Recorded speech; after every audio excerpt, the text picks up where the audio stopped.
As guest here in the studio. I'm joined by international master Eric Rosen. Welcome to the Biel Chess Festival, Eric. Thank you. Yeah, it's great to be here. How do you feel yourself here? Feel good.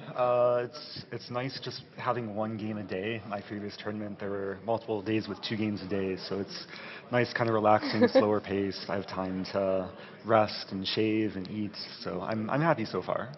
How is your performance so far in the Masters tournament? Because we know that you played some very nice games. Yeah, I'm 3 out of 5 currently. I drew my game today, very clean game, and I've had a couple wins, one loss. So, but overall, I'm happy with the chess. You're happy with the chess. And actually, tell us about yesterday's game. You submitted your game for a beauty award. So what happened? Yeah, I submitted the game and I won the beauty prize. And you had just told me before I hopped on here that I was the only only submission. So I guess I was guaranteed to win the prize. That was the only submission, but your game was also very nice, right? Yeah.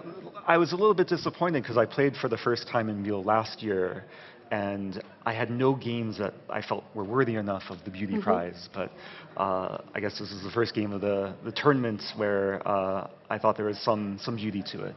So all right, let's dive into that game, and maybe you could share some highlights. I'm sure you have already done recap on that game yesterday. I did. Yes, on YouTube. As always, you're doing after each round. Exactly. This is amazing. So let's dive into the game, and you share with our dear viewers what happened in the game. You played black pieces. Yeah, I don't know if you want to flip the board, but no, we keep it like this. Yes, sorry. Yeah, so it was a Taimanov Sicilian. Yes. My opponent played open Sicilian. And yeah, going forward, the first kind of surprise for me was A3 in this position, which I didn't prepare, and I kind of improvised where I assumed my opponent was like very booked up in the main lines. So I decided to play just a complete deviation from standard theory after his next move. What did he play? He played F4, and then I played D5. And basically, I decided that I'd rather play a French than a Sicilian. Oh. So this provokes E5, knight D7, and yeah, we got have a very the same sharp structure. Yeah. Exactly. And very often you see these structures from a mainline French. And going forward from here, the play actually flowed very naturally for black. Like I improve on the queen side. And engine says white's like objectively better, but it requires like very precise and concrete play for white to keep that advantage. And the next few moves, it was just all about attacking or building up the attack. And my opponent played maybe a few slow moves. Yeah, bishop e2 and queen g3 were perhaps a little bit slow. The engine preferred f5 earlier from white. So instead of queen g3, f5. Yeah. Which is very hard to play because it allows knight takes e5 with tempo. So, yeah, the it's problem, a bit controversial. Exactly, yeah. It's a very difficult position to understand. But the problem with queen g3 was it gave me just a lot of time to get initiative, and it just took a few more moves for black to be crashing through. Queen b8 and b2 is under fire. He plays b3 and black to move, and knight takes b3, and everything falls apart for white. The brilliance, yeah. I mean, you want to sacrifice, you want to go for it.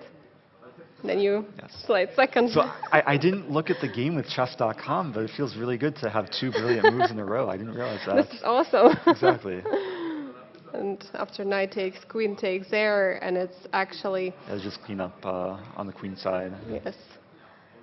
There are just huge problems. You're just cleaning everything up, and wow, knight b4, almost over.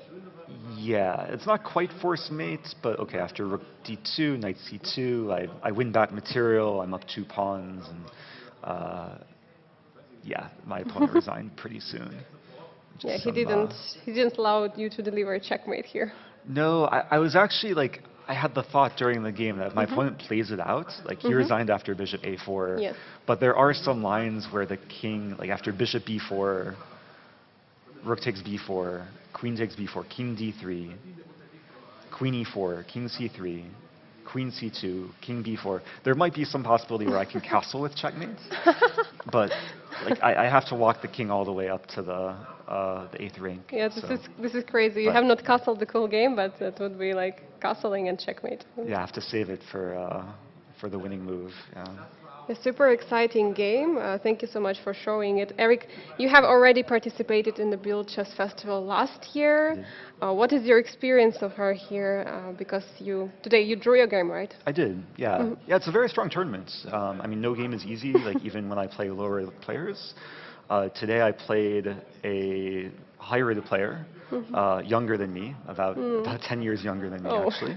But It's always tough to play against younger opponents.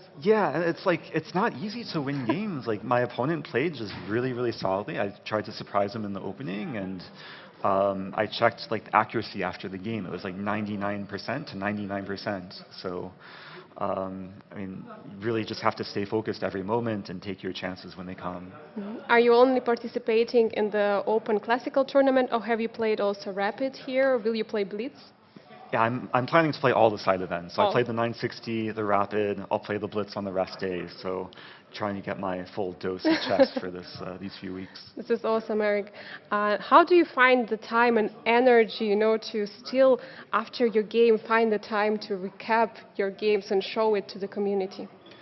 Yeah, I mean, it's interesting, like during these classical tournaments, usually at the end of every game, regardless of the result, there's this like big adrenaline rush where it just, like the chess somehow like caffeinates me, it gives me energy.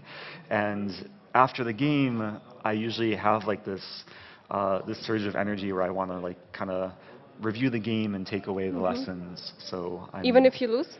even if I lose, yeah. Like the recaps can offer like some nice therapy and reflection. My one loss of the tournament was to Grandmaster Sashi Kiran, where he completely outplayed me, and I really didn't know what I did wrong after the game finished. So it's very helpful to be able to take away lessons and try and improve with every game. And your games are also streamed live during your rounds? Yeah. I have a guest commentator on my Twitch Oh. channel, Jonathan Trance, and he's Wow. taking over every day. So it's nice to share the games with the audience. How special is Biel Chess Festival generally? Like there are also Grandmaster Triathlon happening here, especially for you.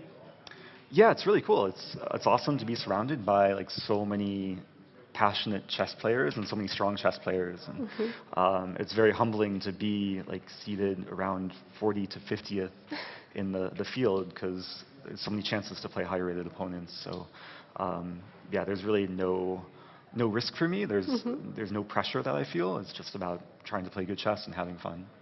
Thank you so much, Eric, for your time. Wish you best of luck in the next rounds and Thank you. also in the Blitz tournament and all the side events you're going to participate. Thanks so much. Appreciate it. Thank you.